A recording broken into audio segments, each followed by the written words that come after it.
يا عبادي الذين أسرفوا على أنفسهم لا تقنطوا من رحمة الله. إن الحمد لله نحمده ونستعينه ونستغفره ونعوذ بالله من شرور أنفسنا ومن سيئات أعمالنا من يهده الله فلا مضل له ومن يضلل فلا هادي له. أشهد أن لا إله إلا الله وحده لا شريك له وأشهد أن محمدا عبده ورسوله لا نبي بعد أما بعد. يا أيها الذين آمنوا اتقوا الله حق تقاته ولا تموتن إلا وأنتم مسلمون. يا أيها الناس اتقوا ربكم الذي خلقكم من نفس واحدة وخلق منها زوجها وبث منهما رجالا كثيرا ونساء واتقوا الله الذي تساءلون به والأرحام إن الله كان عليكم رقيبا. يا أيها الذين آمنوا اتقوا الله وقولوا قولا سديدا يصلح لكم أعمالكم ويغفر لكم ذنوبكم ومن يطع الله ورسوله فقد فاز فوزا عظيما. أما بعد فإن أصدق الحديث كتاب الله وخير الهدي هدي محمد صلى الله عليه وسلم شر الأمور محدثاتها فإن كل محدثة بدعة وكل بدعة ضلالة. Ikhwatul Islam, saudara kaum muslimin, para tamu Allah rahimani wa rahimakumullah. Alhamdulillah, Allah Subhanahu wa taala kembali memberikan kepada kita kesempatan bisa duduk mendengarkan ayat-ayat Al-Quran ataupun hadis-hadis Rasulullah sallallahu alaihi wasallam di dalam masjid Rasulullah sallallahu alaihi wasallam. Tentunya ini merupakan sebuah keutamaan yang luar biasa yang Allah Subhanahu wa taala berikan kepada kita bersama, karena duduknya kita di masjid Rasulullah sallallahu alaihi wasallam sambil belajar Al-Quran ataupun hadis-hadis Rasulullah sallallahu alaihi wasallam tentunya tidak akan sama kita duduk di masjid yang lainnya. Masjid yang fondasinya adalah iman dan taqwa. Allah Subhanahu wa taala menyebutkan la masjidun ussisa 'ala taqwa. Masjid yang fondasinya adalah iman dan takwa kepada Allah Azza wa Jalla. Artinya masjid yang berbeda dari masjid-masjid yang lainnya. Ketika kita beribadah di dalam masjid Rasulullah sallallahu alaihi wasallam, maka pahalanya pun akan dibedakan oleh Allah Subhanahu wa taala. Begitu juga kalau seandainya kita belajar di masjid Rasulullah sallallahu alaihi wasallam, maka pahalanya pun akan dibedakan oleh Allah dari masjid-masjid yang lainnya. Sehingga itu merupakan Rasulullah sallallahu alaihi wasallam menggunakan waktu kita dalam rangka yang diridai oleh Allah Subhanahu wa taala. Kemudian salawat beriringkan salam semoga senantiasa tercurahkan buat junjungan alam Nabi kita yang mulia, uswah dan qudwah kita bersama Muhammad bin Abdullah sallallahu alaihi wasallam. Rasul kita yang mulia sallallahu alaihi wasallam adalah suri tauladan dalam kehidupan. Rasulullah sallallahu alaihi wasallam di samping kita mempelajari sejarahnya, di samping kita mengenal hadisnya, maka di antara kewajiban kita bersama adalah bagaimana bangga dan menerapkan sunnah-sunnah baginda yang mulia dalam kehidupan kita. Karena Rasulullah sallallahu alaihi wasallam disebutkan oleh Allah Subhanahu wa taala, laqad kana lakum fi Rasulillahi uswatun hasanah.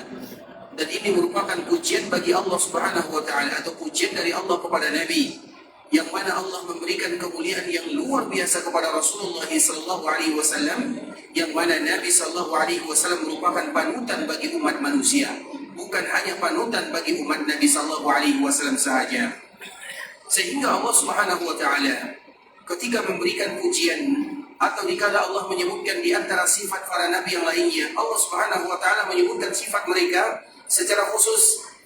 Allah Subhanahu wa taala berbicara tentang Nabi Nuh, Allah menyebutkan abdan syakura. Nabi Nuh itu adalah hamba yang bersyukur. Ketika Allah berbicara tentang Nabi Musa, innahu kana mukhlasa, sesungguhnya dia adalah orang yang paling ikhlas. Allah sebutkan sifatnya tentang orang yang ikhlas. Allah berbicara tentang Nabi Ayyub, Allah menyebutkan Nabi Ayyub adalah orang yang paling sabar, yang selalu ingin kembali kepada Allah Subhanahu wa taala. Ketika Allah berbicara tentang para nabi dan para rasul, Allah menyebutkan sifat mereka satu persatu. Nabi ini sifatnya. Nabi itu sifatnya. Namun ketika Allah berbicara tentang Nabi sallallahu alaihi wasallam, Allah tidak menyebutkan sifat Nabi sallallahu alaihi wasallam satu persatu. Tapi Allah Subhanahu wa taala menyebutkan sifat Nabi secara umum yang melebihi semuanya. Maka Allah Subhanahu wa taala menyebutkan sebuah kalimat yang sangat indah, wa innaka la'ala khuluqin 'adzim.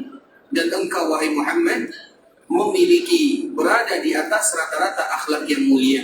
Artinya apabila Nabi Nuh seorang hamba yang bersyukur, Nabi lebih lagi bersyukur. Kalau seandainya Nabi Fulan adalah seorang yang selalu kembali kepada Allah, Nabi lebih lagi daripada Nabi tersebut. Artinya ikhwatul Islam, semua kebaikan, semua sifat yang mulia, semua akhlakul karimah, maka itu kembali kepada Rasulullah SAW, karena Allah menyebutkan wa innaka la'ala khuluqin 'adzim. Dan engkau wahai Muhammad memiliki akhlak yang luar biasa mulia. Artinya apabila kita mengenal ada akhlak yang mulia, maka akhlak Nabi berada di atas rata-rata akhlak yang mulia. Karena apabila kita mengatakan Nabi memiliki akhlak yang memiliki akhlak yang mulia banyak sekali. Semua para Nabi mereka memiliki akhlak yang mulia.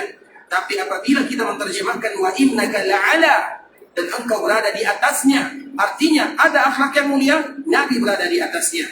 Itulah makna daripada firman Allah Subhanahu wa taala, wa innaka la'ala khuluqin 'adzim. Sehingga semua sifat yang mulia ada pada diri baginda Nabi yang mulia, dan itu adalah di antara bentuk Allah menyanjung Nabi. Maka dikala Nabi yang termulia, maka pantaslah Allah menyebutkan laqad kana lakum fi Rasulillahi uswatun hasanah. Dalam semua segi kehidupan kita ikhwatul Islam, wajib bagi kita untuk menteladani Rasul kita yang mulia, baginda Muhammad bin Abdullah sallallahu alaihi wasallam.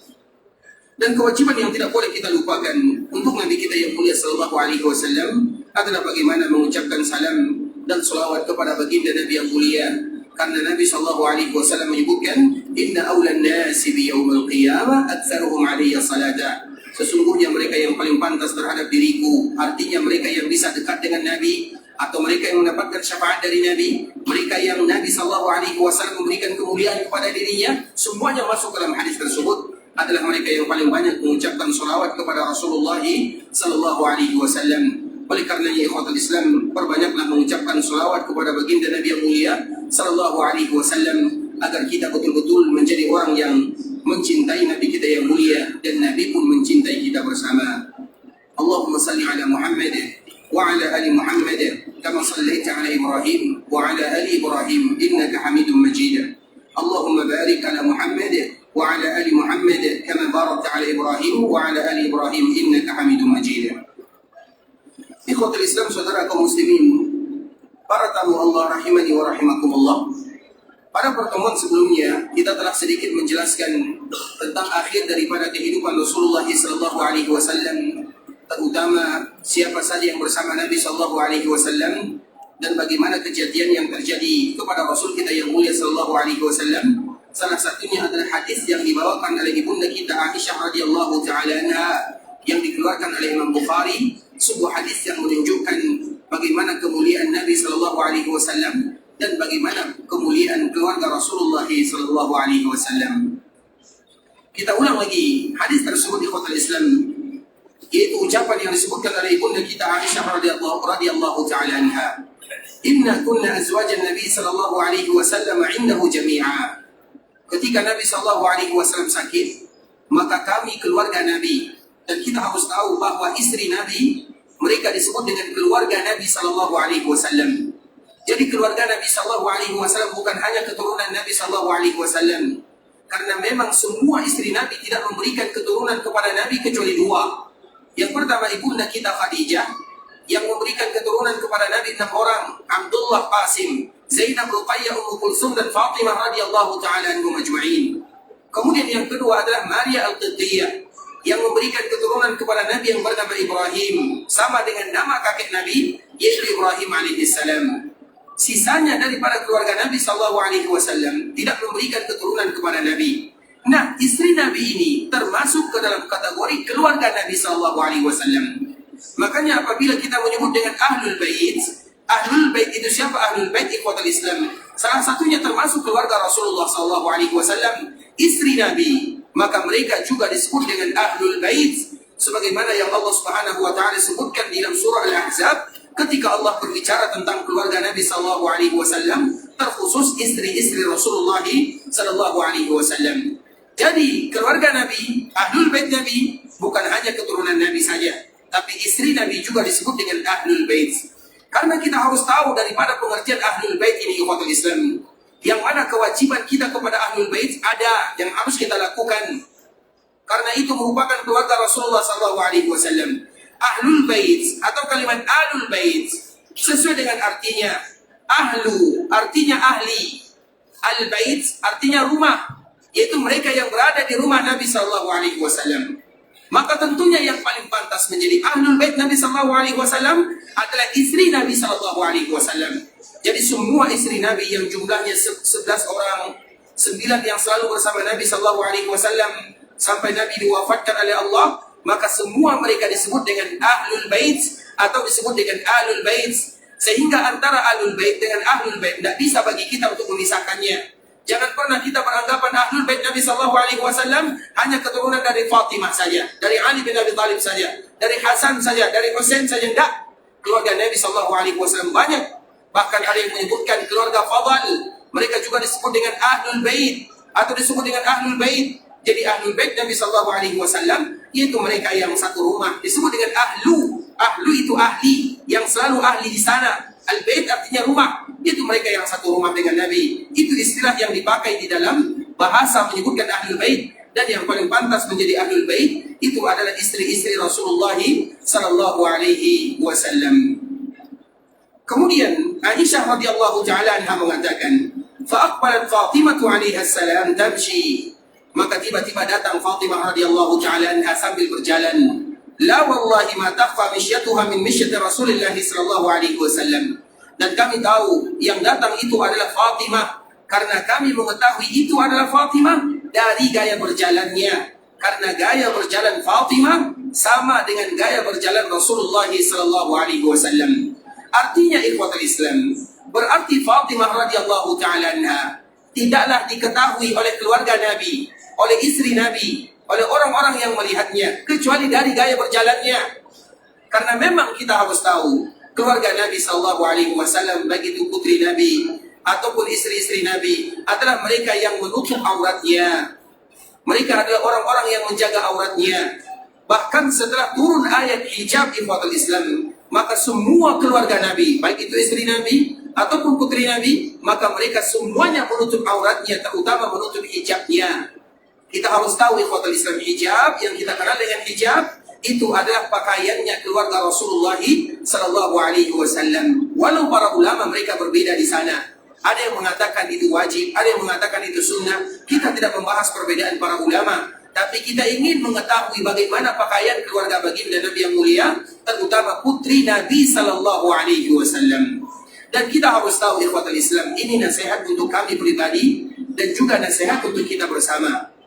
Di antara salah satu Allah Subhanahu wa taala menyukai seorang hamba, terutama seorang wanita, adalah dengan mereka menutup auratnya. Artinya, apabila seorang wanita, terkhusus seorang wanita, dan kita akan bertanggung jawab di sana, karena kita selaku seorang suami, kita juga selaku seorang kakak atau abang, kita selaku seorang ayah, kita selaku seorang saudara. Saudara bertanggung jawab terhadap saudarinya, ayah bertanggung jawab terhadap putrinya, suami bertanggung jawab terhadap istrinya. Kita harus tahu ikhwatul Islam, di antara bentuk kasih sayang Allah Azza wa Jal kepada seorang hamba, terkhusus kaum wanita, bahkan kaum laki-laki juga demikian keadaannya, adalah dengan mereka menutup auratnya. Artinya, di antara bentuk Allah murka kepada hambanya adalah dengan menyingkapkan aurat mereka. Kita lihat ikhwatul Islam, sebuah kisah yang melanda ayahanda kita Adam alaihissalam, disebutkan oleh Allah Subhanahu wa taala di dalam surah Al-A'raf, yaitu halaman yang kedua. Kalau kita baca surah Al-A'raf halaman yang kedua, berbicara tentang Nabi Adam alaihissalam dan istrinya Hawa, ibunda kita dan ayahanda kita alaihi wassalam. Allah Subhanahu wa taala meletakkan Nabi Adam dan Hawa alaihi wassalam di dalam surga. Para ulama mereka berbeda. Apakah surga tempat Nabi Adam adalah surga yang akan telah disediakan oleh Allah bagi hamba-hamba yang bertakwa, atau ada surga yang lainnya? Itu merupakan perbedaan para ulama. Kemudian ikhwatul Islam, Allah Subhanahu wa taala menyebutkan kepada keduanya, silahkan kalian menikmati semua yang ada di dalam surga, semuanya kecuali satu. Ada sebuah pohon yang para ulama mereka berbeda di sana. Ada yang menyebutkan ini pohon zaitun, ada yang menyebutkan ini pohon ini. Intinya ada sebuah pohon yang Allah larang Nabi Adam dan Hawa mereka untuk mendekatinya dan memakannya. Dan itu juga berada di dalam surga. Kemudian ikhwatul Islam, maka di saat itulah syaitan tidak pernah membiarkan ayahanda kita, ibunda kita Adam dan Hawa alaihi wassalam, kecuali memberikan godaan kepada mereka berdua untuk mendekati pohon ini. Kemudian ikhwatul Islam, karena biasanya kita tahu kalau yang laki-laki digoda, mereka kuat bertahan. Kalau misalnya yang laki-laki tidak bisa digoda, karena syaitan ini tidak berhasil menggoda Adam alaihi salam. Namun syaitan ini menggoda keluarganya, yaitu ibunda kita Hawa alaihi wassalam. Karena tentunya dibandingkan secara umum laki-laki dengan perempuan, biasanya laki-laki ini lebih tahan banting, terutama dalam masalah godaan. Tapi kadang-kadang mereka termasuk atau terayu godaan gara-gara keluarganya. Kemudian ikhwatul Islam, maka digodalah Adam dan Hawa alaihi wassalam. Dia menyebutkan bahwa pohon ini merupakan pohon yang kalau kalian memakannya, kalian akan kekal abadi. Atau kalau kalian memakannya, kalian akan menjadi malaikat. Allah tidak mau kalian berdua menjadi malaikat. Allah tidak mau kalian berdua menjadi orang yang kekal tinggal di surga. Itulah godaan syaitan. Bahkan ikhwatul Islam, syaitan bersumpah atas nama Allah, wa qasamahuma inni lakuma laminan nasihin. Aku bersumpah. Jadi kita harus ketahui ikhwatul Islam, sebenarnya Nabi Adam dan Hawa mereka tidak melanggar larangan Allah begitu saja, tidak mungkin seorang nabi. Begitu juga ibunda kita melanggar larangan Allah Subhanahu wa taala. Sudah jelas Allah melarangnya, tiba-tiba Nabi Adam tetap memakannya. Tidak demikian keadaannya. Tapi kenapa mereka juga memakannya? Karena syaitan bersumpah, wa qasamahuma. Karena syaitan bersumpah dengan menggunakan nama Allah. Dan kita tahu, apabila ada seorang muslim yang bersumpah dengan menggunakan nama Allah, misalnya ada saudara kita, dia datang, dia mengatakan, demi Allah, aku butuh uang, maka wajib hukumnya kita memberikan uang kepadanya. Atau kalau ada saudara kita yang bersumpah dengan nama Allah, demi Allah, aku butuh bantuanmu, wajib hukumnya kita membantu mereka. Kenapa demikian? Karena dia menggunakan nama Allah yang wajib kita agungkan. Jadi Adam, Hawa, ketika mereka memakan buah yang dilarang oleh Allah Subhanahu wa taala, mereka tahu itu yang dilarang. Tapi kenapa mereka tetap melakukannya? Karena syaitan bersumpah dengan menggunakan nama Allah. Wa qasamahuma. Dan syaitan ini bersumpah kepada keduanya, inni lakuma laminan nasihin. Aku itu adalah orang yang memberikan nasihat kepada kalian. Intinya ikhwatul Islam, jadi tidak serta-merta Adam dan Hawa begitu saja memakan buah. Karena mereka itu adalah orang yang paling dicintai oleh Allah Subhanahu wa taala. Kemudian akhirnya mereka memakan buah ini. Nah, Allah larang, kemudian mereka memakannya. Apa yang terjadi ikhwatul Islam? Ketika mereka berdua memakan buah-buahan ini, pertama kali yang terjadi, Allah Subhanahu wa taala membuka dan menyingkapkan aurat mereka berdua. Nabi Adam hilang pakaiannya, tanggal pakaiannya. Begitu juga dengan Hawa, hilang pakaiannya. Sehingga mereka berlari, bersembunyi, mencari dedaunan untuk menutup auratnya. Artinya apa ikhwatul Islam? Dari kisah ini, para ulama mengambil kesimpulan, kalau seandainya di antara bentuk murka Allah Subhanahu wa taala kepada seorang hamba, semakin tersingkap auratnya, jangan kita bangga, berarti semakin murka Allah kepadanya. Terutama kepada kaum wanita. Jangan kita melihat dikala mereka membuka pakaiannya, menyingkapkan auratnya, menyebarkan fitnah di kalangan laki-laki ikhwatul Islam, itu tanda Allah murka kepada mereka, bukan Allah sayang. Karena di antara bentuk Allah murka kepada hamba, Allah akan menyingkapkan auratnya. Sebagaimana dikala Allah murka kepada Nabi Adam dan Hawa alaihi wassalam, maka yang pertama kali bentuk tanda Allah murka, hilang pakaiannya, terbuka tersingkap auratnya. Kemudian mereka berkeliling di dalam surga, mencari dedaunan, kemudian menutup auratnya. Artinya apa ikhwatul Islam? Berarti semakin seseorang itu tertutup auratnya, terjaga dari pandangan manusia, terutama kaum wanita, istri kita, anak perempuan kita, saudari kita, pokoknya keluarga kita yang perempuan, berarti tanda semakin Allah sayang kepada mereka. Namun semakin terbuka auratnya, berarti itu tanda semakin Allah tidak suka kepada mereka. Sebagaimana kejadian yang terjadi kepada ayah kita Adam alaihissalam dan juga Hawa alaihissalam. Itu merupakan pelajaran bagi kita bersama ikhwatul Islam. Makanya kita mencontoh putri Nabi SAW. putri Nabi dikala ingin bertemu dengan Nabi SAW dalam keadaan pakaian yang sempurna. Jadi masalah terutama masalah hijab atau yang lebih kita kenal, karena hijab itu ikhwatul Islam, hijab itu artinya penutup aurat, itu arti hijab secara umum. Kalau jilbab, kita biasanya mengenal kalimat jilbab di dalam bahasa Arab sebagaimana yang Allah sebutkan di dalam surah Al-Ahzab, ya ayyuhan nabi qul li azwajika wa banatika wa nisa'il mu'minin yudnina 'alaihinna min jalabibihin, disebut dengan jilbab. Jilbab itu bukan yang biasanya dipakai oleh kaum wanita, itu disebut dengan khimar. Kalau jilbab itu adalah pakaian yang biasanya dipakai oleh saudara-saudara kita yang berasal dari Afrika. Ada sebahagian saudara kita yang berasal dari Afrika, itu biasanya mereka memakai jilbab. Jilbab itu apa? Pakaian yang satu pakaian mulai dari atas sampai ke bawah.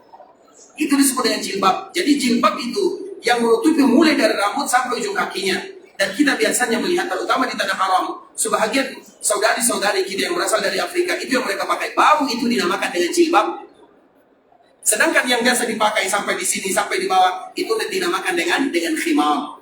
Artinya ikhwatul Islam, itu adalah pakaian kaum muslimin, pakaian putri Nabi SAW, atau pula disebut dengan cadar. Terlepas daripada perbedaan para ulama, karena ulama ada yang menyebutkan wajib, ada yang mengatakan sunnah. Kita tidak membahas perbedaannya, tapi ingat, cadar itu adalah pakaiannya putri-putri Nabi dan juga istri-istrinya Rasulullah SAW. Jadi jangan pernah dipertentangkan antara hukum Islam dengan pakaian-pakaian keluarga Rasulullah SAW. Dan salah satunya disebutkan oleh ibunda kita Aisyah, kami tidak kenal dengan Fatimah. Berarti Fatimah memakai pakaian sebagaimana wanita di zaman dulu memakai pakaiannya, kecuali dari gaya berjalannya. Karena cara berjalan Fatimah radhiyallahu taala anha sama dengan gaya berjalannya Rasulullah sallallahu alaihi wasallam. Kemudian ikhwatul Islam, kita kembalikan kepada hadis Rasulullah sallallahu alaihi wasallam. Falamma ra'aha rahab. Ketika Fatimah datang sampai, maka Nabi sallallahu alaihi wasallam menyambutnya. Namun cara menyambut Rasulullah sallallahu alaihi wasallam sudah mulai berbeda. Karena biasanya ikhwatul Islam, ini merupakan tugas kita bersama selaku orang tua terhadap putri-putrinya. Nabi sallallahu alaihi wasallam, 3 putri Nabi, semua mereka meninggal, terutama dikala mereka masih muda dalam kehidupan Nabi sallallahu alaihi wasallam. Putri Nabi yang pertama Zainab meninggal, kurang lebih umurnya 23-24 tahun, semuanya masih muda. Yang kedua, istrinya Utsman bin Affan, Ruqayyah, juga meninggal ketika terjadi perang Badar. Makanya Utsman tidak ikut perang Badar untuk menjaga putri Nabi yang sakit di kota Madinah. Dikala terjadi perang Badar, Allah berikan kemenangan kepada kaum muslimin. Dikala kaum muslimin menang, maka Nabi mendapatkan kabar bahwa putrinya meninggal dan dikuburkan oleh Utsman bin Affan di perkuburan Baqi'. Artinya putri Nabi meninggal pada tahun kedua Hijriah yang bernama Ruqayyah. Kemudian setelahnya Utsman menikah dengan Ummu Kulsum, putri Nabi yang ketiga. Dia juga meninggal pada tahun ke-9 Hijriah. Yang tersisa satu-satunya adalah Fatimah radhiyallahu taala anha. Makanya mengapa Nabi begitu sayang kepada Fatimah radhiyallahu taala anha. Fatimah ini anak kecil atau putri Nabi yang paling kecil di antara saudari-saudari yang lainnya. Dan dia menikah dengan juga keluarga Nabi SAW yang bernama Ali bin Abi Thalib radhiyallahu taala anhu. Ali bin Abi Thalib, anak angkat Nabi SAW, artinya Ali bin Abi Thalib, Nabi yang menjaganya. Fatimah, putri Nabi SAW. Akhirnya Ali bin Abi Thalib menikah dengan Fatimah, yang satunya sepupu, dinikahkan dengan putrinya Nabi SAW. Kemudian ikhwatul Islam, Nabi SAW paling sayang kepada Fatimah. Setiap kali bersua, setiap kali berjumpa, maka Nabi tidak pernah luput untuk mencium keningnya. Dan itu pelajaran bagi kita selaku orang tua. Biasakan melakukan yang demikian, terutama kepada putri-putri kita. Kalau putra itu sudah biasa, tapi kalau putri, anak perempuan, itu luar biasa. Dan Nabi SAW mencontohkan kepada kita.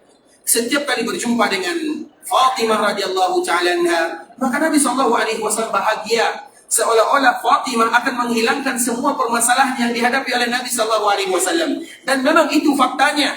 Karena Nabi SAW menyebutkan tentang anak perempuan mu'nisat.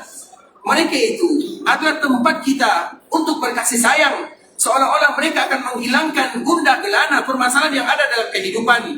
Dan begitulah Fatimah radhiyallahu ta'ala anha. Setiap kali bersua dengan Fatimah, maka Nabi SAW sangat bahagia. Seolah-olah dari wajah Fatimah, Nabi ingat kepada ibundanya yang bernama Khadijah radhiyallahu ta'ala anhuma.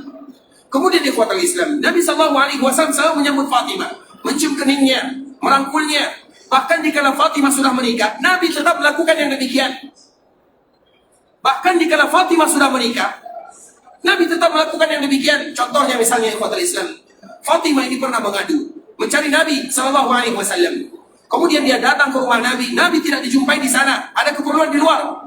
Maka Fatimah hanya berjumpa dengan Aisyah radhiyallahu ta'ala anha. Maka Fatimah menyebutkan kepada Aisyah keperluannya. Kemudian Fatimah pulang. Kemudian setelah Rasulullah SAW pulang ke rumah Aisyah, Aisyah mengatakan, ya Rasulullah, tadi Fatimah datang ke sini, mengatakan ini dan itu. Mendengarkan Fatimah datang ke rumahnya, Nabi SAW langsung pergi ke rumah Fatimah radhiyallahu ta'ala anha. Dan pada waktu itu sudah di malam hari. Kemudian Nabi masuk ke rumah Fatimah. Kemudian dikala memasuki rumah Fatimah radhiyallahu ta'ala anha, mereka siap-siap tidur di malam hari, dia dengan suaminya Ali bin Abi Thalib. Kemudian masuklah Nabi SAW. Kemudian Ali dan Fatimah menyambut Nabi SAW. Nabi menyebutkan, duduklah kalian di sana, yaitu di tempat tidur kalian. Kemudian dikala Nabi masuk, Nabi SAW menyambut putrinya, mencium putrinya, kemudian duduk di antara Ali dengan Fatimah radhiyallahu ta'ala anha. Sampai-sampai Fatimah menyebutkan, kami merasakan bagaimana dinginnya badan Rasulullah SAW. Bahkan Fatimah waktu itu sudah menikah, namun bagaimana Nabi SAW dengan keluarganya, terutama dengan putrinya, kasih sayang Nabi tidak akan pernah selesai kepada keluarganya, terkhusus kepada putrinya, walaupun mereka sudah berkeluarga. Begitulah Rasul kita yang mulia SAW. Artinya ikhwatul Islam, Fatimah selalu disambut riang gembira oleh baginda Nabi yang mulia. Namun tiba-tiba dikala Fatimah masuk, karena kejadian ini beberapa hari sebelum Nabi SAW meninggal, artinya Nabi sudah sakit parah. Nabi tidak lagi bisa menyambut Fatimah sebagaimana biasanya. Nah, dikala Nabi SAW berbaring, kemudian tiba-tiba Fatimah datang, rahaba biha. Nabi SAW menyambutnya. Namun cara menyambut Nabi, menyambut Fatimah sudah berbeda. Yang biasanya Nabi berdiri, yang biasanya Nabi tersenyum, yang biasanya Nabi menciumnya, memeluknya, namun kali ini Nabi tidak lagi melakukan yang demikian. Di saat itulah Fatimah sadar bahwa Nabi SAW atau orang tuanya merasakan berat yang luar biasa. Kemudian di ikhwatal Islam, dikala Nabi SAW menyambut Fatimah dalam keadaan merasakan sakit yang luar biasa, maka Nabi menyebutkan, marhaban bibnati, selamat datang wahai putriku. Summa ajlasaha an yamini. Kemudian Nabi SAW mendudukkan Fatimah di kanannya, atau an yasari, atau di dalam riwayat yang lain, atau di kirinya. Artinya Nabi SAW mendekatkan Fatimah di sisinya. Nabi SAW ingin duduk bersamanya. Kemudian sarraha, thumma sarraha fabakat bukaan syadida. Setelah Fatimah duduk di samping Nabi SAW dan Nabi sudah merasakan sakit yang luar biasa, Nabi SAW berbisik dengan Fatimah. Ketika Nabi berbisik dan selesai berbisik dengan Fatimah, bakat bukaan syadida, maka Fatimah pun menangis dengan tangisan yang dahsyat. Semua orang yang ada di dalamnya mendengarkan bagaimana Fatimah menangis. Falamma ra'a husnaha sarraha tsaniyah. Kemudian dikala Nabi SAW memperhatikan bagaimana Fatimah sedih, maka Nabi kembali membisikkan bisikan yang kedua. Fa'idha hiya tadhak. Maka setelahnya Nabi SAW atau Fatimah radhiyallahu ta'ala anha pun tersenyum dan tertawa. Dan itu merupakan pemandangan yang berbeda. Karena ini ikhwatul Islam adalah akhir daripada perjumpaan Fatimah dengan Rasulullah SAW. Karena setelahnya Nabi tidak lagi bisa bercerita dengan Fatimah. Karena memang Nabi SAW sebelum meninggal ikhwatul Islam, Nabi memanggil keluarganya. Yang pertama adalah Fatimah radhiyallahu ta'ala anha. Kemudian dikala Fatimah dipanggil oleh Rasulullah SAW, maka Nabi membisikkan, merahasiakan suatu rahasia kepada Fatimah yang membuat Fatimah itu menangis. Kemudian dikala Fatimah menangis, maka Nabi SAW membisikkan bisikan yang kedua yang membuat Fatimah tertawa dan terbahagia, senyum. Tentunya orang-orang yang ada di dalam, mereka merasa heran. Salah satunya adalah Aisyah radhiyallahu ta'ala anha. Kemudian ikhwatul Islam, Aisyah ini setelah Fatimah pulang, karena tadi kita menyebutkan di akhir kehidupan Nabi, Nabi memanggil keluarganya. Bahkan setelah Fatimah datang, Nabi juga memanggil cucunya yang bernama Hasan dan Husain, keluarga Nabi sallallahu alaihi wasallam. Kepada Fatimah, Nabi memberikan wasiat. Kepada Hasan dan Husain, Nabi sallallahu alaihi wasallam juga memberikan wasiat. Kemudian Nabi sallallahu alaihi wasallam merangkul mereka, dan keluarga ini adalah keluarga yang barokah di dunia dan di akhirat. Keluarga Nabi sallallahu alaihi wasallam, Ahlul Bait Nabi sallallahu alaihi wasallam. Makanya tadi kita menyebutkan di ikhwatul Islam, Ahlul Bait Nabi sallallahu alaihi wasallam semuanya. Karena memang secara hukum asal, biasanya kalau terjadi pernikahan di ikhwatul Islam, kita contohkan misalnya, ada seseorang di antara kita yang berkeluarga. Kemudian dia melahirkan anak laki-laki. Anak laki-lakinya ini menikah. Kemudian lahir anaknya, berarti dia ada cucunya. Nah, cucunya ini namanya Ahmad. Ayahnya bernama Muhammad, dia bernama Mahmud, maka namanya akan sampai kepada dirinya, Ahmad bin Muhammad bin Mahmud. Kalau anaknya laki-laki. Tapi kalau anaknya perempuan, dia seorang bernama Muhammad atau Mahmud. Anaknya bernama Aisyah. Kemudian Aisyah ini menikah, lahir anak laki-laki bernama Ahmad. Ahmad ini kepada siapa dinasabkan? Apakah kepada Aisyah atau kepada suaminya Aisyah? Kepada Aisyah atau kepada suaminya Aisyah? Kepada suaminya. Tidak satupun manusia di dunia yang dinasabkan kepada ibunya, kecuali satu sahaja, yaitu Isa bin Maryam. Sisanya tidak boleh kita menasabkan kepada ibunya. Bisa dipahami? Makanya lantaran inilah ikhwatul Islam, orang-orang Quraisy memberikan gelar kepada Nabi dengan kalimat Abtar. Nabi itu Abtar. Abtar itu apa artinya? Nabi itu orang yang tidak punya keturunan. Karena Qasim, putra Nabi yang pertama, meninggal di kala berumur 1 tahun. Abdullah yang kedua juga meninggal di kala berumur 2 tahun. Ibrahim yang ketiga, yang laki-laki semuanya meninggal di kala mereka masih kecil. Seolah-olah kalau putra Nabi meninggal, maka terputus nama Nabi SAW, binnya itu habis. Tapi kalau misalnya Ibrahim putra Nabi, dia besar, dewasa, kemudian dia menikah, nama anaknya bernama Muhammad, Muhammad bin Ibrahim bin Muhammad SAW. Tapi kalau sekarang Fatimah yang menikah, kemudian lahir anaknya Hasan, Husain, Muhsin, maka namanya Hasan bin Fatimah atau bin Ali? Bin Ali bin Abi Talib. Bisa dipahami? Nah, gara-gara inilah ikhwatul Islam, orang-orang Quraisy, mereka memberikan lakab kepada Nabi dengan kalimat Abtar. Maka Allah menurunkan sebuah ayat yang luar biasa. Ayat yang paling singkat. Inna a'tainakal kautsar fasalli lirabbika wanhar inna syani'aka huwal abtar. Wahai Muhammad, jangan kamu bersedih. Yang abtar itu bukan kamu. Kamu tetap akan punya keluarga. Makanya keluarga Nabi, walaupun secara nama Hasan bin Ali, bukan Hasan bin Fatimah, tidak ada sejarahnya demikian. Satu-satunya sejarah Isa bin Maryam saja. Tapi Hasan tetaplah bin Ali bin Abi Talib, bukan Hasan bin Fatimah binti Rasulullah sallallahu alaihi wasallam. Gara-gara inilah orang-orang Quraisy mereka menyebut Nabi dengan Abtar. Tapi Allah tetap memuliakan Nabi sallallahu alaihi wasallam. Walaupun nasabnya nama Nabi tidak ada di sana, tapi Allah tetap menjadikan itu keluarga Rasulullah sallallahu alaihi wasallam. Makanya dikala terjadi ada namanya sumpah ikhwatul Islam, mubahalah yang kita kenal dengan mubahalah. Dan mubahalah itu jangan sesekali kita bermain-main dengannya. Tapi kadang-kadang sebahagian manusia mereka menggantinya dengan sumpah yang lain. Makanya dalam istilah kita kaum muslimin ada namanya sumpah pocong.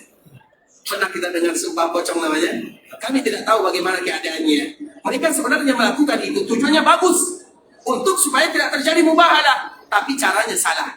Tujuan bagus, caranya salah. Artinya ikhwatul Islam, sumpah cukup dengan menggunakan nama Allah Subhanahu wa taala. Nah, mubahalah itu adalah betul-betul sumpah yang kalau ada di antara mereka yang berdusta, yang berbohong, maka betul-betul dilaknat oleh Allah dia dan keturunannya. Maka disebut dengan mubahalah. Nabi bermubahalah, terpaksa Nabi bermubahalah. Nabi bermubahalah hanya 1 kali saja, yaitu dikala ada orang-orang Najran yang beragama Nasara. Mereka tidak percaya kepada Rasulullah SAW. Padahal mereka sudah tahu buktinya. Mereka tahu faktanya. Itu adalah Nabi Muhammad bin Abdullah. tapi mereka tidak percaya. Akhirnya Nabi mengajak mereka bermubahalah. Panggil keluarga kalian, aku akan panggil keluargaku. Maka Nabi memanggil keluarganya. Siapa yang dipanggil oleh Nabi? Nabi memanggil Ali bin Abi Thalib. Berarti Ali bin Abi Thalib keluarga Nabi SAW. Nabi memanggil Fatimah radhiyallahu taala anha. Nabi memanggil Hasan dan Husain. 4 orang ini dipanggil oleh Nabi. Kemudian dirangkul oleh Nabi SAW dan Nabi menyebutkan inilah keluargaku. Artinya apa ikhwatul Islam? Keluarga Nabi SAW masih ada. Dan masih banyak keluarga Nabi SAW. Makanya kemarin kita telah menjelaskan karena ada pertanyaan, apa kewajiban kita kepada keluarga Nabi SAW? Kita harus menghormati mereka untuk menghormati Nabi SAW. Dan bahkan di antara salah satu kewajiban kaum muslimin adalah berselawat kepada Rasulullah SAW dan juga berselawat kepada keluarga Nabi SAW. Makanya di dalam lafaz selawat ikhwatul Islam ada kalimat salawat yang kita dengar, Allahumma salli ala Muhammad wa ala ali Muhammad kama sallaita ala Ibrahim wa ala ali Ibrahim innaka Hamidum Majid. Allahumma barik ala Muhammad wa ala ali Muhammad kama barakta ala Ibrahim wa ala ali Ibrahim innaka Hamidum Majid. Tapi ada lafaz salawat yang betul-betul dikhususkan untuk keluarga Nabi. Salah satunya adalah hadis yang dibawakan oleh Abu Humaid As-Sa'idi. Allahumma salli ala Muhammad wa azwajihi wa dhurriyyatihi kama sallaita ala Ibrahim wa barik ala Muhammad wa azwajihi wa dhurriyyatihi. Ya Allah, sampaikan selawat kami kepada Muhammad sallallahu alaihi wasallam. Wa azwajihi, sampaikan selawat kami kepada istri-istri Nabi. Maka tadi kita menyebutkan istri Nabi adalah bagian daripada keluarga Nabi. Kemudian wa dhurriyyatihi, dan juga keturunan-keturunan Nabi sallallahu alaihi wasallam. Dan keturunan Nabi SAW yang tersisa adalah dari Hasan dan Husain. Mereka juga disebut dengan zuriyat Nabi SAW. Dan kita dianjurkan, bahkan ditekankan untuk berselawat kepada Nabi, kepada istri Nabi, dan juga kepada zuriyat Nabi. Allahumma salli ala Muhammad wa azwajihi wa zurriyatihi. Itu kewajiban kita dalam berselawat. Di dalam lafaz yang lain dibawakan oleh Amr bin Hizam, Allahumma salli ala Muhammad wa ahli baiti wa azwajihi wa dhurriyyatihi kama sallaita ala Ibrahim innaka Hamidum Majid. Allahumma barik ala Muhammad wa ahli baiti wa azwajihi wa dhurriyyatihi kama barakta ala Ibrahim innaka Hamidum Majid. Artinya ikhwatul Islam, demikianlah kedudukan keluarga Nabi SAW di dalam agama. Bukan hanya kita menghormatinya, bahkan di sela-sela kita mengucapkan selawat kepada Nabi yang mulia, ada juga selawat kepada keluarga Rasulullah Sallallahu Alaihi Wasallam. Ada yang hafal selawat kepada keluarga Nabi? Ada yang hafal selawat kepada keluarga Nabi Sallallahu Alaihi Wasallam? Selawat kepada Nabi semua kita hafal, tapi selawat kepada Nabi terus kepada keluarga Nabi Sallallahu Alaihi Wasallam. Ada yang hafal? Kita ulang lagi ikhwatul Islam. Yang pertama dari Abu Humaid As-Sa'idi radhiyallahu ta'ala anhu, Allahumma salli ala Muhammad wa azwajihi wa dhurriyyatihi kama sallaita ala Ibrahim wa barik ala Muhammad wa azwajihi wa dhurriyyatihi kama barakta ala Ibrahim. Itu riwayat Abu Humaid As-Sa'idi. Riwayat yang kedua dari Amr bin Hizam, Allahumma salli ala Muhammad wa ahli baiti wa azwajihi wa dhurriyyatihi kama sallaita ala Ibrahim wa barik Allahumma barik ala Muhammad wa ahli baiti wa azwajihi wa dhurriyyatihi kama barakta ala Ibrahim innaka Hamidum Majid. Ada yang hafal? Silakan. Siapa yang angkat tangan tadi? Ada yang hafal? Ada yang hafal? Mana yang paling tua ini? Kita dahulukan yang paling tua. Yang mengaku tua juga boleh. Siapa? Yang di depan lah ya. Silakan. Salawat kepada Nabi Sallallahu Alaihi Wasallam dan kepada keluarga Nabi Sallallahu Alaihi Wasallam. Yang pertama, siapa sahabat yang membawakannya? Riwayatnya riwayat dari mana? Siapa nama sahabatnya? Yang pertama dari Abu Humaid As-Sa'idi radhiyallahu ta'ala anhu. Allahumma salli ala Muhammad wa azwajihi wa dhurriyyatihi kama barakta alaihi kama barakta alaihi. sebenarnya bisa ya, tapi lupa saja. Gerak lagi. Ulang lagi. Baik. Allahumma shalli ala Muhammad wa azwajihi wa dhurriyyatihi wa barik ala Muhammad. Kita serahkan ke orang lain dulu. Baik, silakan. Allahumma shalli ala Muhammad wa azwajihi wa dhurriyyatihi kama shallaita ala Ibrahim. Ada innaka Hamidum Majid ya? Yang pertama ini, lafaz yang pertama. Allahumma shalli ala Muhammad wa azwajihi wa dhurriyyatihi kama shallaita ala Ibrahim. Wa barik ala Muhammad wa azwajihi wa dhurriyyatihi kama barakta ala Ibrahim. Baik, itu siapa sahabat yang muliakannya? Abu Humaid As-Sa'idi. Yang kedua, Allahumma shalli ala Muhammad wa ahli baiti wa azwajihi wa dhurriyyatihi kama shallaita ala Ibrahim innaka wa barik ala Muhammad wa ahli baiti wa azwajihi wa dhurriyyatihi kama barakta ala Ibrahim innaka Hamidum Majid. Artinya, Masya Allah, silakan. Masya Allah. Ikhwatal Islam, saudara kaum muslimin. Artinya, ternyata itu merupakan di antara kewajiban kita kepada keluarga Nabi SAW. Jadi kewajiban kita kepada Nabi banyak. Kewajiban kita kepada keluarga Nabi juga banyak. Salah satunya adalah mengucapkan selawat kepada Nabi dan juga selawat kepada keluarga Nabi. Bagaimana kita mengucapkan selawat kepada keluarga Nabi kalau kita tidak hafal lafaz salawatnya? Makanya disitulah kita perlu, karena lafaz salawat itu bukan hanya kepada Rasulullah, tapi juga kepada keluarga Nabi Sallallahu Alaihi Wasallam. Karena keluarga Nabi tadi kita sebutkan di ikhwatul Islam, keluarga Nabi, istri Nabi juga keluarga Nabi, keturunan Nabi Hasan Husain juga keluarga Nabi, Ali bin Abi Thalib juga keluarga Nabi. Bahkan ada yang menyebutkan keluarga Al-Abbas juga keturunan Nabi Sallallahu Alaihi Wasallam. Semua mereka itu adalah keluarga Nabi Rasulullah Sallallahu Alaihi Wasallam. Bahkan juga ada di antara mereka yang lebih menambah lagi. Karena Nabi SAW punya 10 orang paman, satu ayah berbeda ibu. Di dalam riwayat yang lain, sebagaimana disebutkan oleh Imam Ibn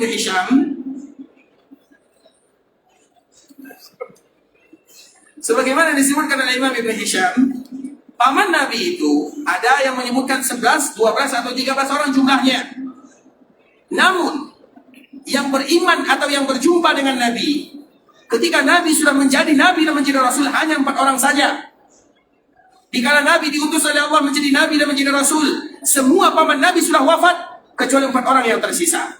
Dari 4 orang paman Nabi ini, hanya 2 dari keluarga Nabi atau paman Nabi yang beriman kepada Nabi. Yang pertama Hamzah dan yang kedua adalah Al-Abbas. Hamzah, dia meninggal dikala terjadi perang Uhud. Yang tersisa adalah Al-Abbas radhiyallahu ta'ala, sehingga sebahagian para ulama memasukkan ke dalamnya. Jadi keluarga Nabi SAW luas cakupannya. Makanya ada dari keturunan Al-Hasani, ada dari keturunan Al-Husaini, ada dari keturunan Al-Abbas. Banyak keluarga Nabi SAW. Dan alhamdulillah, sebagaimana yang kemarin kami menyebutkan, yang paling banyak keturunan Nabi dari mana kira-kira? Pasti dari Madinah. Banyak sekali teman-teman kami, banyak dari keluarga Nabi SAW yang sebenarnya, tapi mereka tidak mau menyebutkan mereka keluarga Nabi agar kami bermuamalah dengan mereka seperti biasa. Dosa-dosa begitu juga keadaannya. Dan kemarin kita menyebutkan di khotbah Islam, karena mereka yang menjadi keturunan Nabi punya tanggung jawab yang besar untuk menjaga Nabi SAW. Dan merekalah yang paling pantas untuk mencontoh Nabi kita yang mulia SAW. Oleh karenanya ikhwatul Islam, kalau ada keturunan Nabi, maka kita cocokkan mereka dengan Nabi SAW. Apakah mereka sama dengan Nabi SAW? Kalau mereka sama dengan Nabi SAW dalam menerapkan sunnah Nabi, dalam berdakwah kepada Allah Subhanahu Wa Taala, ingat, mereka mendapatkan 2 kemuliaan yang luar biasa. Mulia karena mereka keturunan Nabi, mulia karena mereka mendakwahkan sunnah Nabi SAW. Tapi kalau seandainya sebaliknya tidak demikian, ada mereka yang keturunan Nabi SAW, tapi mereka menyelisih Nabi SAW secara lisan atau secara perbuatan. Secara lisan tidak mungkin ada orang menyelisih Nabi, tapi secara perbuatan banyak sekali. Maka mereka hanya mendapatkan 1 kemuliaan, yaitu dikala mereka memiliki nasab yang sampai kepada Rasulullah SAW. Bisa dipahami?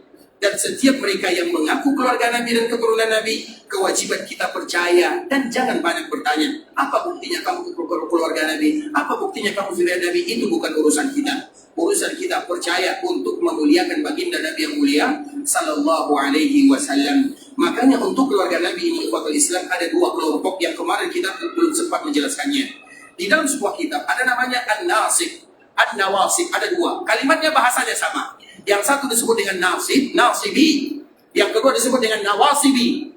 Nasib itu mereka yang betul-betul menganggap remeh keluarga Rasulullah SAW. Mereka tidak menghormati keluarga Nabi SAW. Dan dulu banyak sekali ikhwatul Islam. Coba kita lihat bagaimana keluarga Nabi, terutama Hasan dan Husain. Hasan dan Husain. Siapa yang membunuh Husain? Siapa yang tahu? Siapa yang membunuh Husain? Hasan begitu juga. Makanya jangan nanti cari tahu ya. Hasan begitu juga. Hasan itu ikhwatul Islam. Coba bayangkan. Terutama orang-orang yang pada waktu itu. Kita tidak usah menceritakan semuanya. Ketika Hasan dan Husain, mereka itu adalah pemuda-pemuda yang ada di dalam surga. Artinya mereka pemimpin pemuda yang ada di dalam surga. Begitu dengan jelas Nabi menyebutkannya. Selain mereka keluarga Nabi, selain mereka cucu Nabi, selain mereka situn Nabi. Karena cucu di dalam bahasa Arab, kalau dari perempuan, dari anak perempuan disebut dengan situn. Kalau cucu dari anak laki-laki disebut dengan hafidun. Bisa dipahami? Ini pelajaran kita berat sedikit ya. Baik, kalau dari laki-laki, misalnya anak Nabi, kalau seandainya anak Nabi bernama Abdullah, kemudian ada cucu dari Abdullah, ini kalau seandainya, maka itu disebut dengan hafid Nabi SAW.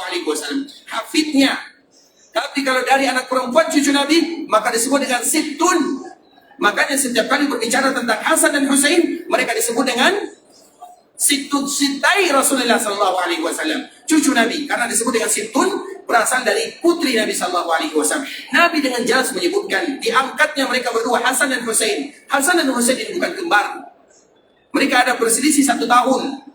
Karena putri Fatimah radhiyallahu taala anha, Hasan, Husain, Muhsin, itu semuanya ada putra Fatimah radhiyallahu taala anha. Begitu juga dengan Hasan dan Husain, mereka bukan kembar. Hasan yang tua, Husain yang berikutnya. Nabi SAW mengangkat keduanya. Kemudian menyebutkan, anakku ini adalah pemimpin pemuda yang ada di dalam surga. Apa artinya? Berarti mereka berdua meninggal dikala mereka masih muda. Artinya belum terlalu tua mereka meninggalnya. Maka lihat berapa umur Hasan meninggal radhiyallahu taala anhu. Begitu juga dengan Hasan, berapa dia meninggal. Hasan ini ikhwatul Islam, Nabi juga pernah menyebutkan tentang dirinya. Anakku ini, Nabi mengatakan anakku ini kepada Hasan akan menggabungkan atau mendamaikan antara dua kelompok besar dari kaum muslimin. Nabi sudah menyebutkan jauh-jauh hari. Jadi semua yang terjadi kepada sahabat Nabi SAW sepeninggalnya Nabi sudah kabarkan kepada mereka. Tapi itulah takdir, mau tidak mau pasti terjadi. Makanya semua yang terjadi kepada sahabat Nabi, jangan kita ambil pusing di sana. Kita tetap mengatakan radhiyallahu anhum ajma'in. Jangan kita menyalahkan salah satu di antara mereka. Ingat itu baik-baik. Karena apabila kita salahkan salah satu di antara mereka, nanti kita bertanggung jawab di hadapan Allah Subhanahu wa taala. Mereka yang Allah ridha, kenapa kita tidak ridha kepada orang yang telah diridhai oleh Allah Azza wa Jalla? Membahas, membaca boleh, tapi menyalahkan jangan. Dikala berbicara tentang Ali, jangan pernah disalahkan. Dikala berbicara tentang Muawiyah, jangan pernah disalahkan. Itu sahabat Nabi radhiyallahu anhum ajma'in. Cukup radhiyallahu anhum ajma'in. Nah, Hasan disebutkan oleh Nabi SAW, cucuku ini akan menamaikan antara dua kabilah yang besar, yaitu kabilah Ali dengan kabilah Muawiyah radhiyallahu ta'ala anhuma. Kemudian dikala Ali meninggal, maka yang menjadi pemimpin adalah Hasan. Maka Hasan ini ikhwatul Islam disebutkan oleh para ulama salah satu yang tergolong menjadi khulafaur rasyidun. Sehingga khulafaur rasyidun berapa jumlahnya? Berapa jumlah khulafaur rasyidun? 5. Abu Bakar As-Siddiq, Umar bin Khattab, Utsman bin Affan, Ali bin Abi Thalib, dan yang kelima adalah Hasan bin Ali bin Abi Thalib radhiyallahu ta'ala anhum ajma'in. Bukan Umar bin Abdul Aziz. Biasanya kita kenal dengan Umar bin Abdul Aziz. Umar bin Abdul Aziz itu bagaimanapun ikhwatul Islam, dia bukan sahabat. Dia adalah tabi'in saja. Bagaimanapun mulianya tabi'in, ingat, bagaimanapun mulianya tabi'in, maka sahabat Nabi tetap lebih mulia daripada mereka. Sehingga Umar bin Abdul Aziz, dia mencontoh sahabat Nabi atau khulafaur rasyidun, iya, tapi bagaimanapun dia tidak pernah termasuk ke dalam kategori khulafaur rasyidun. Khulafaur rasyidun itu hanya 30 tahun saja. Nabi yang menyebutkan 30 tahun khilafah itu 30 tahun. 40 tahun disebutkan oleh Nabi SAW khilafah, dan yang terakhir itu adalah Hasan bin Ali bin Abi Thalib. Nah, dikala Hasan ini memimpin hanya kurang lebih 6 bulan saja. Nah, dikala dia menjadi pemimpin, coba bayangkan. Dia menyerahkan kepemimpinannya kepada Muawiyah. Ketika diserahkan kepemimpinan kepada Muawiyah, maka semua kaum muslimin akhirnya bersatu. Itulah makna daripada hadis Nabi, anakku ini akan menjadi pemimpin. Padahal dia bisa melawan. Dia bukan orang lemah. Dia cucu Nabi, banyak pengikutnya. Tapi itulah makna daripada hadis Rasulullah SAW. Akhirnya, ketika dia menyerahkan kepemimpinan kepada Muawiyah radhiyallahu ta'ala anhu, maka dia pun pulang ke kota Madinah. Ketika dia pulang, coba bayangkan ikhwatal Islam, apa yang terjadi? Ini untuk cucu Nabi, maka itu disebut dengan nasib. Mereka ada di antara mereka dikala Ali pulang, dikala Hasan ini pulang mengendarai untanya, tiba-tiba ada saja orang yang di sana mengambil pisau belati, kalau bahasa kitanya, ditusuknya paha Hasan bin Ali bin Abi Thalib sehingga membuat dia terjatuh dari ontanya. Begitulah mereka kepada keluarga Nabi. Apakah mereka tidak tahu itu cucu Nabi SAW? Apakah mereka tidak tahu kalau Nabi menciumnya, memeluknya, darahnya, ada darah Nabi yang mengalir di dalamnya? Maka disebut dengan nasibi, mereka yang tidak sayang kepada keluarga Nabi SAW. Nah, yang kedua, ada kabilah nawasib. Ada nasib, ada nawasib. Yang satunya tidak sayang, yang satunya berlebih-lebihan, terlalu memuliakan, berlebih-lebihan. Dan ahlu sunnah wal jamaah di antara keduanya, tidak terlalu berlebihan dan juga tidak terlalu, intinya wasat. Makanya disebut dengan wasatiyah, karena memang itu adalah di antara sifat umat Rasulullah SAW. Wa kadzalika ja'alnakum ummatan wasata. Bisa dipahami ikhwatul Islam? Itulah ahli sunnah wal jamaah. Bagaimana tanggapan mereka terhadap keluarga Nabi, yaitu orang-orang yang dimuliakan oleh Nabi SAW. Ikhwatul Islam, saudara kaum muslimin. Kemudian kita lanjutkan. Kami tidak tahu ya kenapa kita sampai ceritanya ke sana. Kemudian ikhwatul Islam, kita kembalikan kepada Fatimah radhiyallahu ta'ala anha. Nah, dikala Nabi berbisik, Nabi menyampaikan, atau dikala Nabi berbisik yang membuat Fatimah menangis, kemudian membuat Fatimah tersenyum, maka yang paling heran pada waktu itu adalah Aisyah radhiyallahu ta'ala anha. Sehingga dikala Fatimah pulang meninggalkan Nabi SAW, Aisyah pergi mengikuti Fatimah radhiyallahu ta'ala anha. Kemudian mengatakan, wahai Fatimah, apa yang terjadi kepada kalian berdua? Tiba-tiba kamu menangis, tiba-tiba kamu berbahagia, tertawa dalam satu waktu. Jadi Aisyah ini merasa apa yang terjadi. Kemudian Aisyah Fatimah mengatakan, aku tidak mungkin membongkar rahasia Nabi SAW. Kenapa? Karena Nabi membisik, memanggil Fatimah, berarti ini tidak boleh dibukakan, tidak boleh disebarluaskan. Kemudian apa yang terjadi kepada Islam? Akhirnya setelahnya Nabi meninggal. Setelah Nabi meninggal, Fatimah radhiyallahu ta'ala anha sakit-sakitan. Karena memang antara Fatimah dengan Nabi jaraknya hanya 6 bulan saja. Dikala Nabi meninggal, Fatimah tidak tahan, sedih berpisah dengan ayahnya. 6 bulan lamanya dia sakit. Makanya Ali bin Abi Thalib, kenapa dia jarang keluar dari rumahnya? Untuk menjaga putri Nabi SAW. Jangankan putri Nabi, onta Nabi. Kita tahu onta Nabi? Apa nama onta Nabi? Khaswa. Apa arti khaswa? Apa arti khaswa?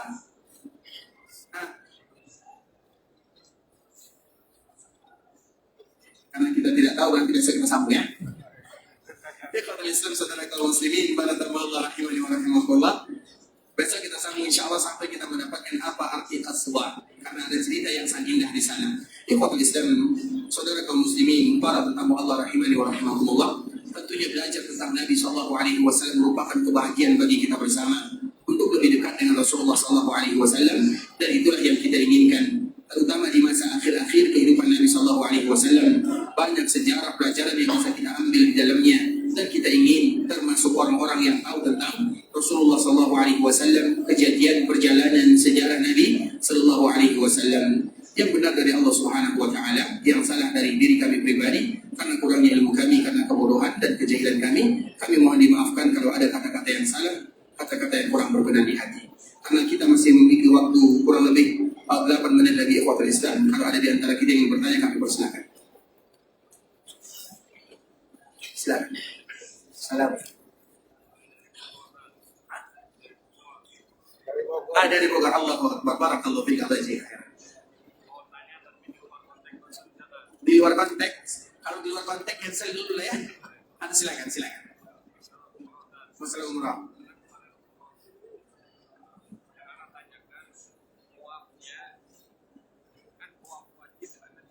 Tawaf apa? Iya. Bagian tawaf sunnahnya ternyata di sana ada aturan. Kalau pengen di lantai bawah, Anda mesti pakai baju ihram. Iya.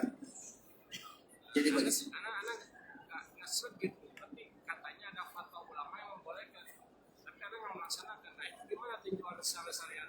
Barakallahu fiikum ikhwatul Islam. Di antara pertanyaan Bapak kita ini, semoga Allah menjaganya, menjaga keluarganya dan juga kita bersama, yaitu tentang masalah ibadah umrah. Umrah, kalau kita umrah pertama dengan menggunakan pakaian ihram, maka kita bisa tawaf di pelatarannya. Tapi kalau ada di antara kita yang ingin tawaf sunat, maka kita tidak bisa lagi tawaf di pelatarannya. Kita bisa hanya tawaf di lantai 1, lantai 2, dan lantai-lantai lainnya, kecuali di pelataran saja. Apa hukumnya kalau kita ingin tawaf dan kita memakai pakaian ihram supaya kita bisa masuk ke pelatarannya? Apa hukumnya? Hah? Kalau kami bilang boleh, bahaya. Bilang tidak boleh juga bahaya. Ikhwatul Islam, saudara kaum muslimin, kalau kami bilang boleh, nanti kita semuanya masuk. Dibilang tidak boleh, nanti semuanya marah. Ikhwatul Islam, itu masalah. Kalau ada di antara kita yang tawaf, dia ingin tawaf sunat, dia tidak bisa masuk ke pelatarannya kecuali dengan menggunakan pakaian ihram. Kemudian dia ganti pakaiannya, dia tawaf di sana. Sah tidak tawafnya? Sah tidak tawafnya? Betul nih. Ada orang yang memakai jam atau memakai rumah, tapi rumahnya adalah rumah hasil curian. Kemudian dia sholat di dalamnya. Sah tidak sholatnya? Ada orang yang memakai jam tangan yang mahal, tapi hasil curian. Dia bawa jam ini, salat mengatakan Allahu Akbar, padahal dia memakai harta yang haram. Sah tidak salatnya? Berbeda para ulama ini. Sah atau tidak? Ibadahnya sah. Karena yang dia lakukan bukan bagian daripada ibadah. Ada orang yang membawa harta yang haram, kemudian dia salat. Sah salatnya, tapi dia tetap berdosa dengan harta yang haramnya. Nah, begitu juga tawaf. Secara peraturan, kita ingat peraturan ini, kita berbicara peraturan ya, terutama peraturan di sini. Peraturan di sini tidak boleh tawaf kecuali dengan memakai pakaian ihram. Bagi yang sunat, berikan kesempatan kepada yang lain untuk tawaf. Itu secara peraturan. Nah, kita tetap ingin tawaf di sana. Sah tidak tawaf kita? Sah. Tapi dikala kita sah tawafnya, kita tetap melanggar aturan dan undang-undang yang ada di suatu daerah tersebut. Bisa dipahami? Jelas atau tidak? Jelas. Atau sakit hati mendengarkannya? Mau gimana lagi? Mau jawab apa? Karena memang itu undang-undangnya. Secara undang-undang kenegaraan tidak boleh. Makanya tawaf sunat boleh di atas atau di tempat yang lainnya. Tapi kalau ada tetap yang memaksakan, yang tawaf di sana, tawafnya sah, tapi dia melanggar undang-undang. Bukankah kita diperintahkan patuh kepada waliul amr, kepada pemimpin, ya ayyuhalladzina amanu atti'ullaha wa atti'ur rasul wa ulil amri minkum. Jadi artinya kita tidak mengatakan tidak sah, tetap sah secara hukum, tapi kita melanggar aturan yang ada di negara tersebut. Bukankah kita datang sebagai seorang tamu dan di antara kewajiban kita adalah mengindahkan aturan-aturan yang telah mereka tentukan. Namanya tamu. Kita ini tamu Allah Subhanahu wa taala. Tamunya Allah yang ada di negara sini. Maka kita mengikuti arahan daripada negara, daripada kerajaan. Itu adalah di antara konsekuensi yang semua kita tahu. Kalau ada tetap di antara kita yang memaksakan tetap tawaf di sana, tidak menjadi masalah. Tawafnya tetap sah, tapi dia melanggar aturan yang ada. Jangan sakit hati ya mendengarkan jawabannya. Itulah di antara tinjauannya. Bisa dipahami? Satu lagi, kita kasih kesempatan yang lain dulu. Silakan. Melanjuti masalah umrah tadi, Ustaz. Ya silakan. Kalau kita udah umrah wajib, lanjutkan umrah sunnah di lantai 1. Kita menggunakan jalan skuter? skuter. Iya. Apa boleh atau tidak? Menggunakan skuter tidak menjadi masalah bagi mereka yang tidak bisa lagi berjalan atau sulit berjalannya. Bagi kita yang sehat, yang muda, maka berjalan kakilah. Karena al-ajr biqadri masyaqqah, pahala yang akan kita dapatkan sesuai dengan tingkat kesulitan yang kita rasakan. Nah, sama orang yang pakai skuter dengan orang yang berjalan kaki. Orang yang berjalan kaki pegalnya, jauhnya. Orang yang berskuter santai saja. Kecuali kalau dia ada uzurnya, sakit, tidak lagi bisa berjalan, itu berbeda ceritanya. Makanya hukum asalnya berjalan kalau kita bisa. Kalau kita tidak bisa, maka gunakan kendaraan tersebut. Jelas? Tanya yang lain.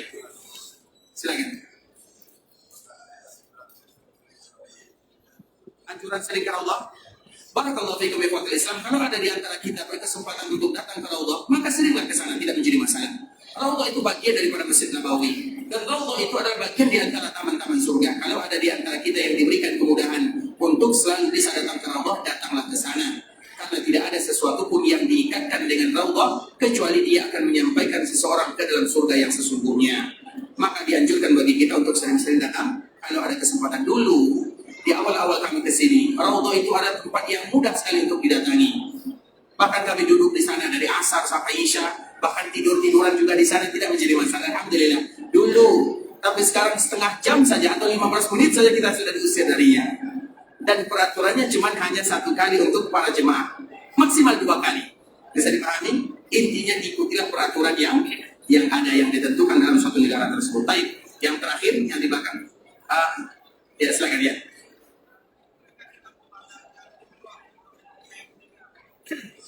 Badal membadalkan umrah bagi keluarga kita atau orang tua kita yang sudah meninggal, walaupun mereka tidak berwasiat, maka itulah bakti yang sesungguhnya.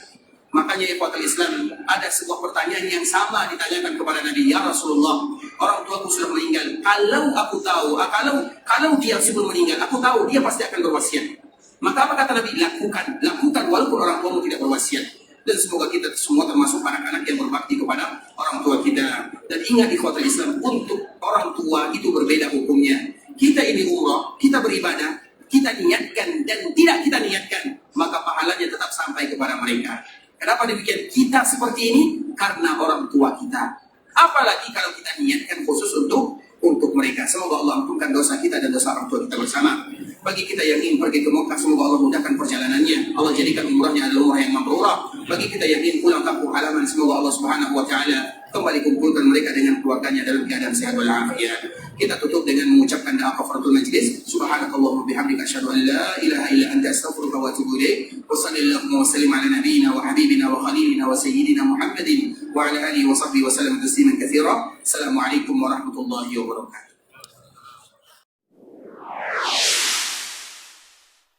قل يا عبادي الذين أسرفوا على أنفسهم لا تقنطوا من رحمة الله